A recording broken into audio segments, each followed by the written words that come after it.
Welcome back to my channel, guys. My name is Jon Deak. My channel is called Jon Deak Toy Reviews and More. And today I got something really awesome in front of me. I got the brand new Hot Toys Terminator Genisys Endoskeleton figure. Now, I wasn't going to pick this figure up. I don't collect Terminator figures and so forth, but I was at Comic-Con this year in San Diego, and I just saw this chrome thing across the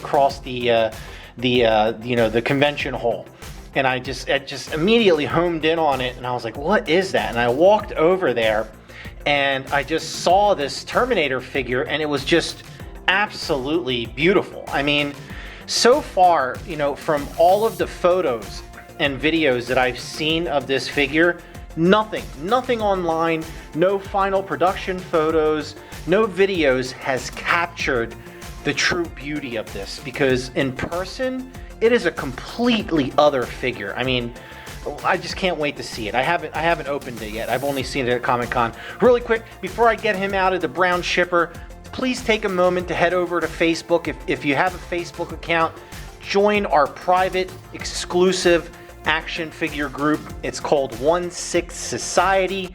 We have about 7,000 members almost. You can post photos of your collection, make new friends, and just overall have a great time. Let's go ahead and get him out of the brown shipper. I got him out of the brown shipper. One quick thing, I did mention I went to Comic-Con, and this is where I saw this.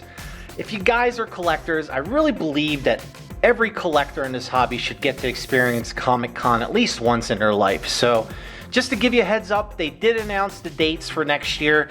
So if you want to try to plan ahead, go to their website now, because there are some things you have to do before you can just go get your badges. So the box is actually composed of several different sections of the T800. The white side of the box is going to be matte on the upper and sort of like the lower parts over here. But as soon as you start running your fingers up and in towards the middle, you're gonna feel it textured. So the image of the endoskeleton, the T800, really pops super nicely on the front of the box. Very, very nice artwork. This is also Movie Masterpiece Series number 352, for those of you who are keeping track of that. The box is a shoebox style box. It's gonna lift up like that, and this is the side of the box. It's gonna say Endoskeleton Terminator Genisys 1/6 scale figure. This is the back of the box. Again, just Terminator Genisys. The other side of the box, same thing. You're going to notice a continuation of the artwork of his gun that he has, and the same thing goes for the elbow. It just kind of continues. It looks almost three-dimensional on my camera. And then here is the back of the box. Again, Movie Masterpiece Endoskeleton, produced by Hot Toys Limited, secret base, yada yada yada, warning, and so forth. On the inside sleeve that covers the figure, you're gonna have the cast and crew, aka the people that worked on this figure. Executive producer Howard Chan, he's also the founder of Hot Toys. JC Hong, he's one of the more notable artists, and then it keeps going. Product designer, and I really want to give this guy a shout out right here. Ray Ling, he is one of the engineers at Hot Toys, and he's responsible for creating some of the Batmobiles and some of the other larger, more mechanical items for Hot Toys. And on this one, he was a production controller, but I guarantee you he was the engineer on this figure. And I've gotten the chance and privilege to speak with him a few times on Facebook, and he's just a stand-up guy, super smart. Very much enjoyed speaking to him. And let's go ahead back to the sleeve just really quickly. You're gonna notice some artwork here with what I would imagine is possibly the Golden Gate Bridge, and some cars. Kind of looks like a Fiat, a bus, and so forth. When you remove the sleeve, you're going to see the endoskeleton, his fists, some batteries, and some accessories. Just quickly, I want to mention to you that I just took this figure out of the box, and I can tell you right now, this is a delicate delicate figure. Be super careful with this. Read the instructions. Don't mess around with this figure until you check these instructions out, because I am confident if you are not careful, you're gonna break something on this. It's just a very fragile, it feels very fragile in my hands. I mean, ultra light figure, a ton of moving components, and you really want to take a minute to figure out how to articulate this figure so you don't mess it up. Before I get him on the stand, I do want to go over the stand itself with you guys.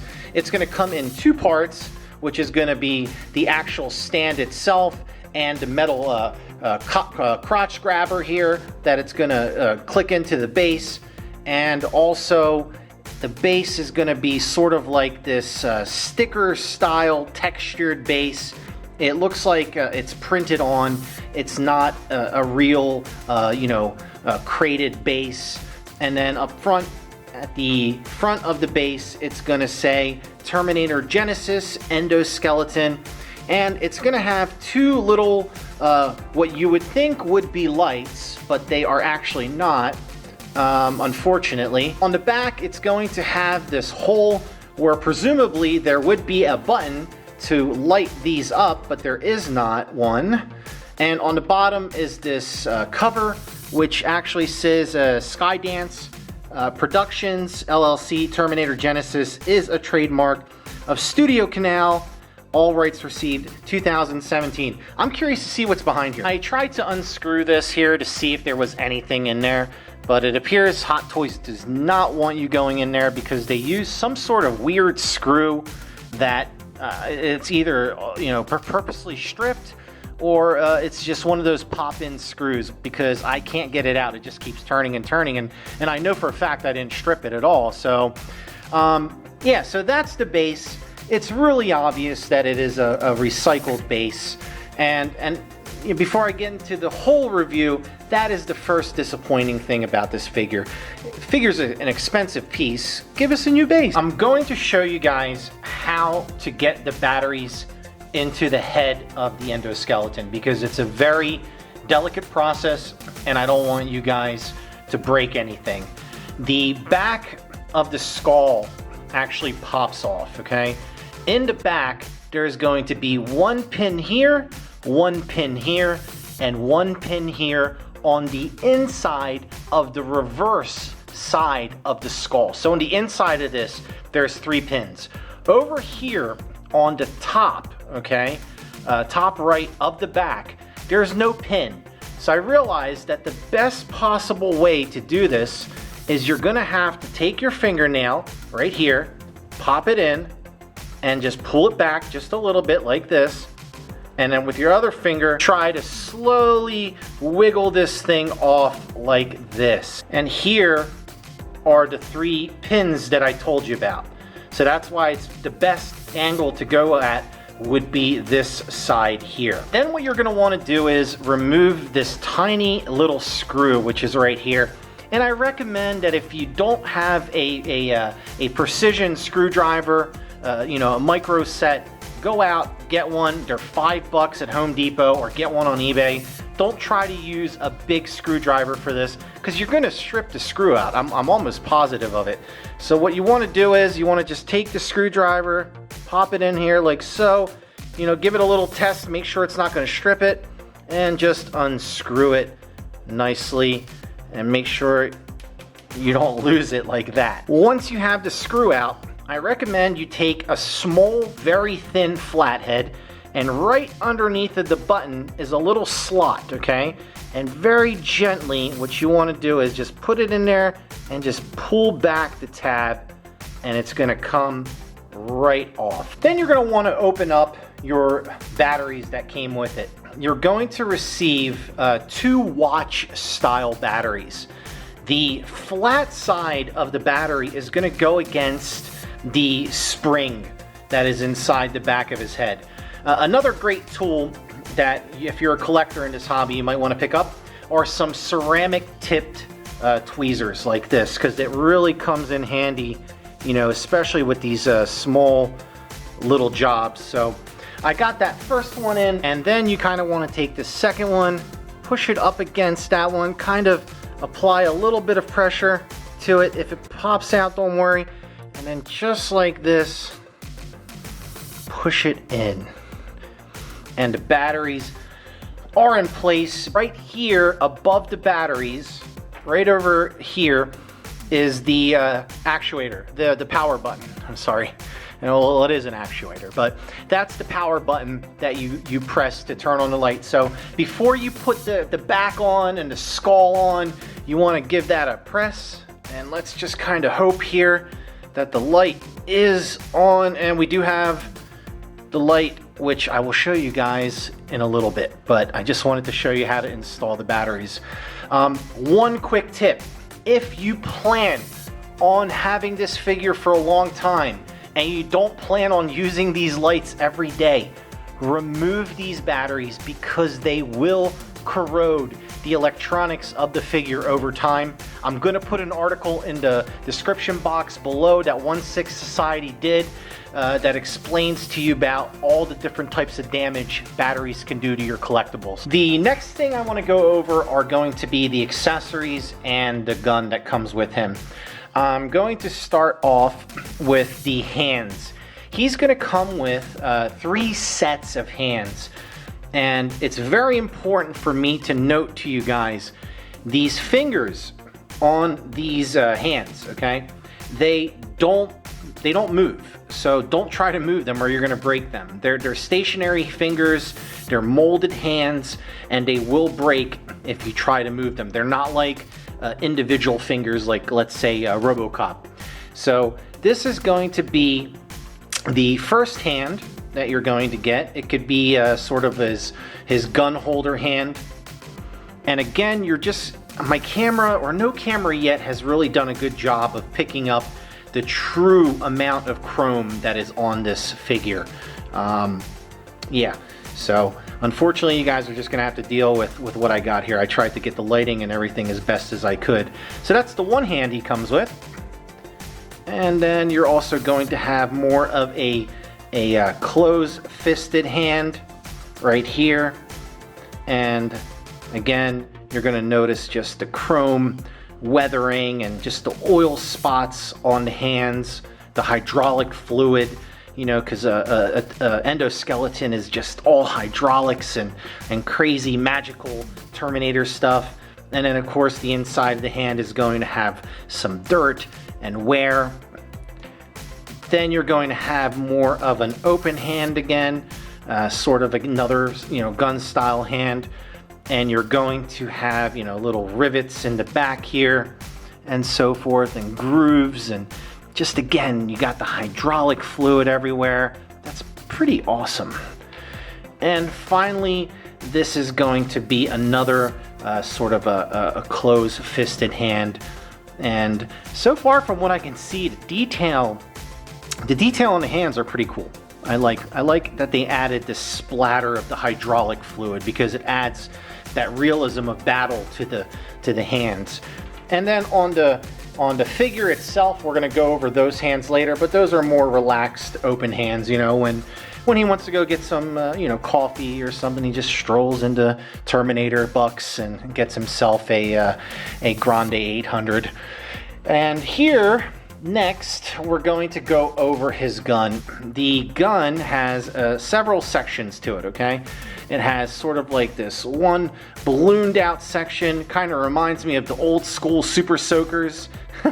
And then over here has more of like another section that I guess it converts to plasma, so it could fire it out. And over here, it's blue, and then you have sort of like these heat, what are those things that remote control cars have? I forget the name, but a heat sink, where I guess maybe the heat comes out, or I'm totally making this up. I have no idea what this gun is capable of doing in the movie.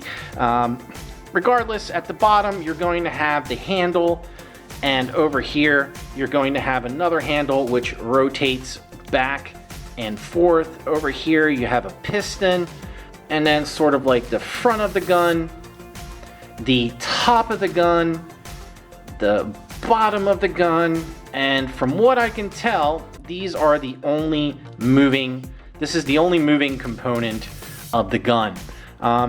Is it awesome? Yeah, it's an awesome accessory. I mean, good for them. They included what is movie accurate, what he's holding into film. And that's pretty cool. You're also gonna get these little tiny extra, wrist pins.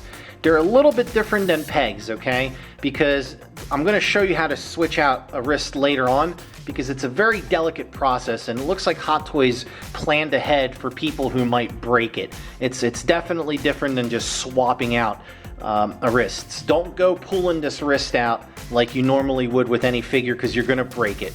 There's a special technique to do this. Let's go over the articulation. This is important that you pay attention to this. This is gonna decide whether you break this figure or not. The first point of articulation I wanna go over is going to be his skull. The skull is going to be connected by two hydraulic lines that are going to go down into his chest cavity area. These two lines are glued to the head and also down there. So you're not going to get a full 360-degree turn with this head. You're actually not going to get much with this head. So it'll go down roughly about that much. Let me show you what that's going to look like from a side view. All right. Then it's going to go up roughly about that much. And again, let's take a look at the side view so you have an idea of how far up it's going to go. Now, it's also going to go a little bit to the left, to the right, just about there. Don't go any further than that or you're going to break off that hydraulic line. Then you're going to be able to turn the head just ever so slightly to the left and ever so slightly to the right. That's about all you're going to get as far as the neck articulation goes. Now, there is actually one other section of the skull that is articulated, and that happens to be his jaw. So if you ever wanted to go grab a bite to eat, you can take him with you, and his mouth opens just a little bit, just enough to get a good hydraulic fluid burger into his mouth. And over here, you're going to notice that when you do open his mouth, there's going to be two super tiny, right over here, hydraulic lines that drop down from behind his cheeks. So that's pretty much all you're going to go with the jaw. The next thing I want to go over is going to be the articulation for his arms and his shoulders. Again, you're going to notice that there is a little hydraulic line that is glued to the top of his shoulders, and again run down into a little tiny hole in his chest cavity. Now I'm going to tell you guys a little secret about this, because I haven't seen anyone really talk about it. If you happen to just, extend it a little too far, this hydraulic line, if my camera picks it up, does come out. It's not glued into place. There's a little hole here that you just simply pop it in and out of. You can slide it up. So if you need to go a little further with the arms, you can adjust these by moving them up, or you can even move them out of the hole if you want to and just kind of tuck it in there so it looks like it's connected, but they aren't glued, so don't panic if they come out. They are meant to be adjusted and move up and down. Just for the sake of showing you, here is where the hole is. It's just going to go just like this, in and out, up and down. Here is what the arms are capable of doing. You're going to be able to move the arm up to about right there. That is if you have the hydraulic line connected. If you remove it, you're going to be able to actually do a full 360-degree turn. But that is only if you disconnect this hydraulic line, if you pull it out of the hole. Don't do it while it's in there or you're going to rip it off. Same goes for this hand, this arm over here. You're going to be able to go just about that high with the line connected. Let me show you guys a side profile view here.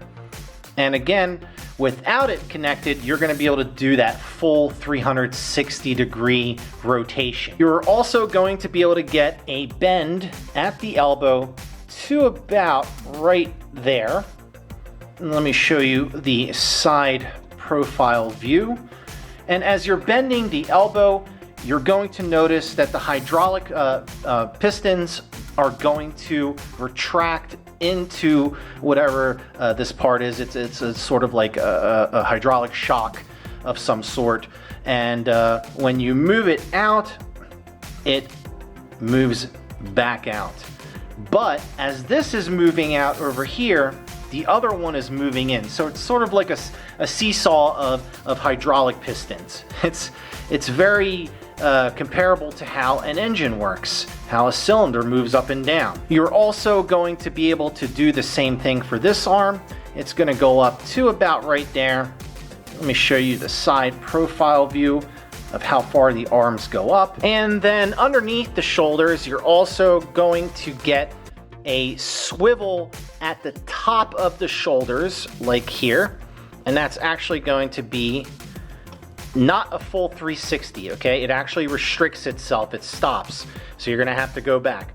But that's what it's gonna do. It's gonna swivel right there, and you're able to kind of get a weird looking pose like that if you want to. You do, however, get a slight rotation of the wrist. Again, this is not your normal wrist peg. You're not going to get a full 360-degree turn with the wrist of this figure.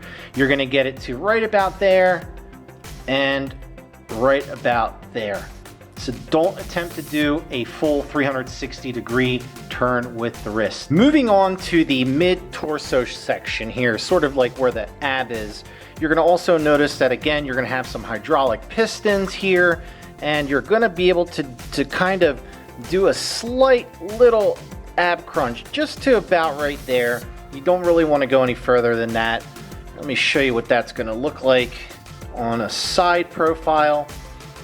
And you're also going to be able to go back just straight up. You're not going to go any further back. You're also going to be able to turn a little bit slightly left and a little bit slightly right.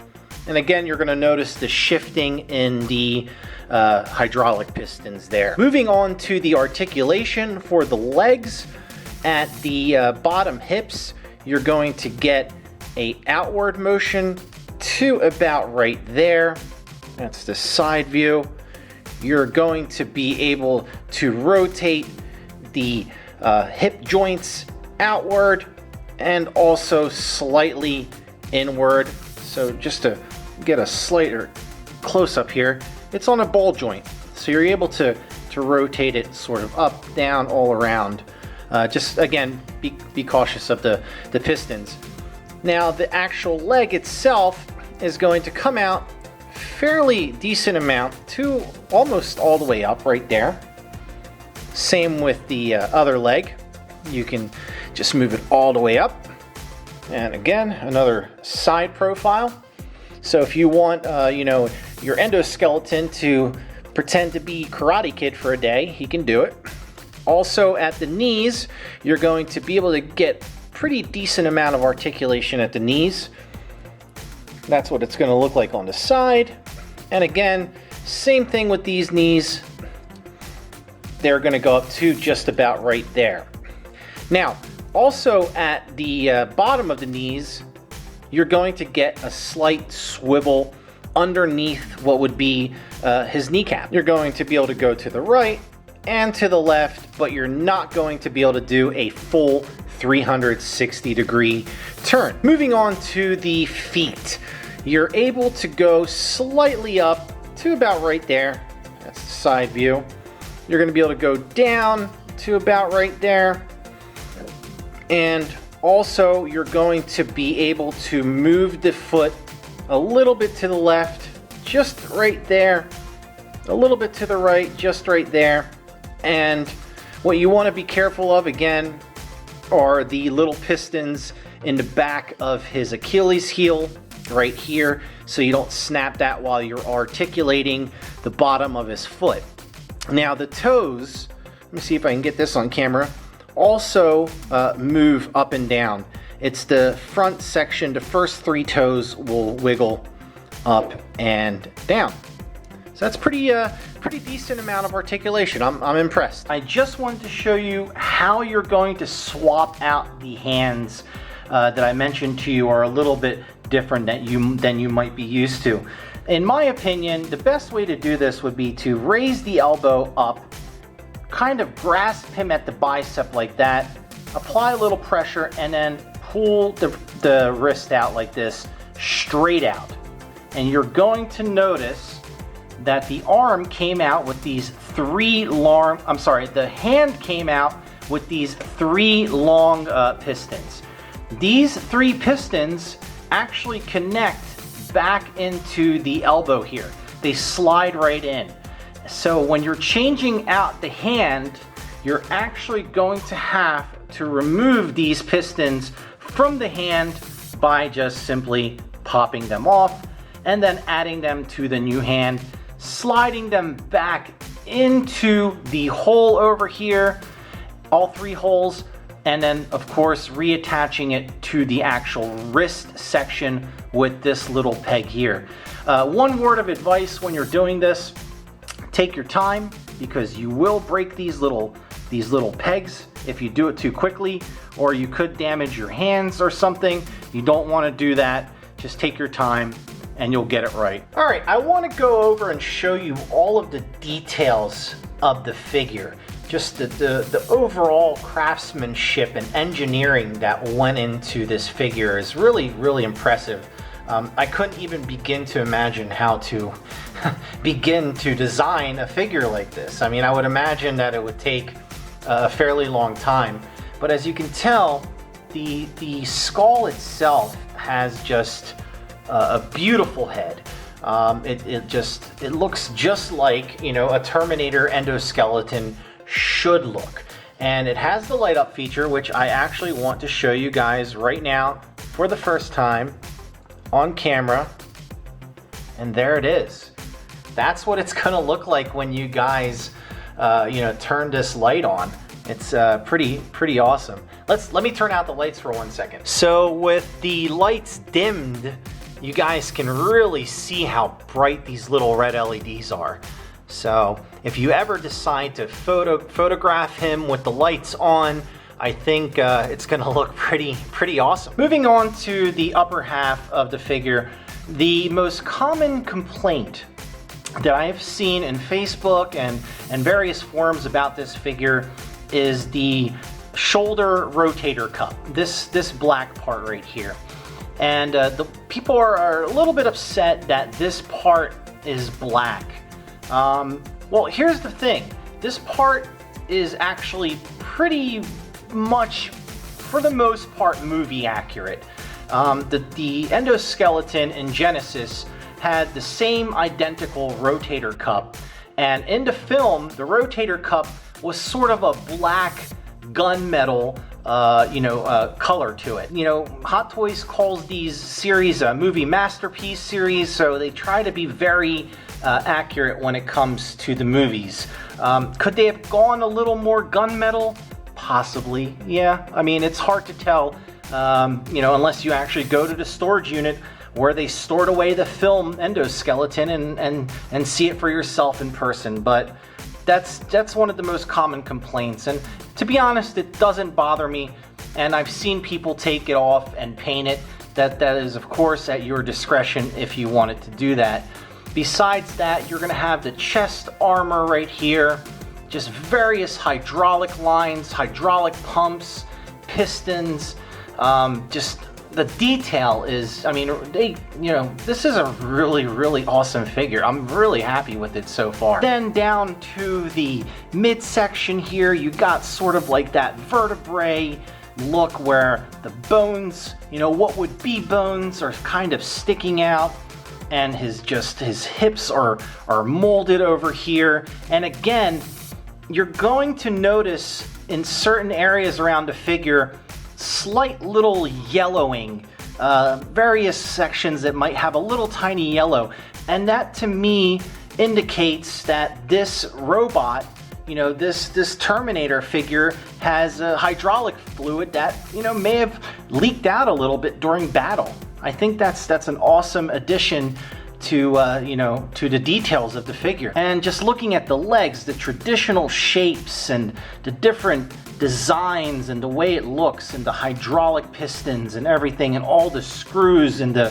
hip joint and the knees and everything. It's just a very very nice looking endoskeleton. And if you're a Terminator fan, I presume that you would absolutely love this piece in your collection. Moving on to the back area, again, you're looking at the different yellowing spots and the various little hydraulic leaks, and then the back of the vertebrae and the different hydraulic lines that are glued here, and the back of the bicep pistons and so forth.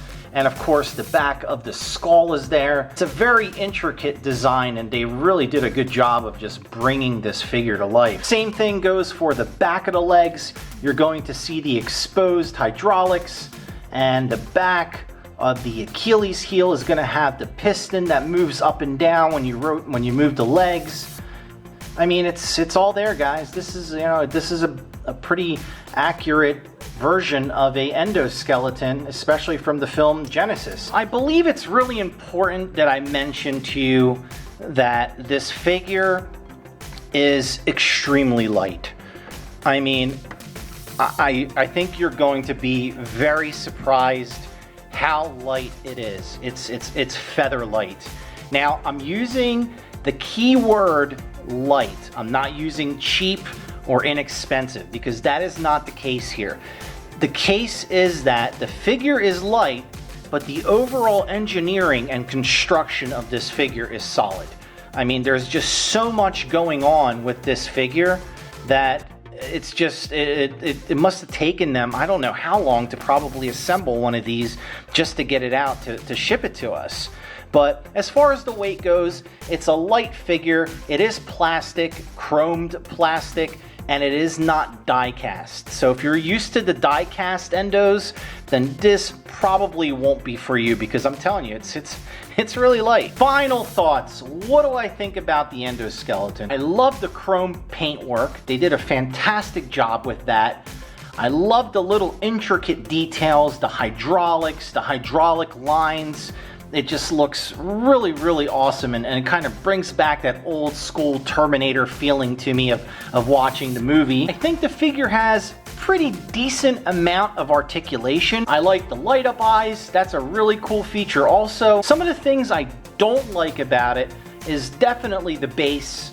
I think that they could have went a little bit further with the base, given us a little more, and not sort of like a reused base that probably was given out for another figure.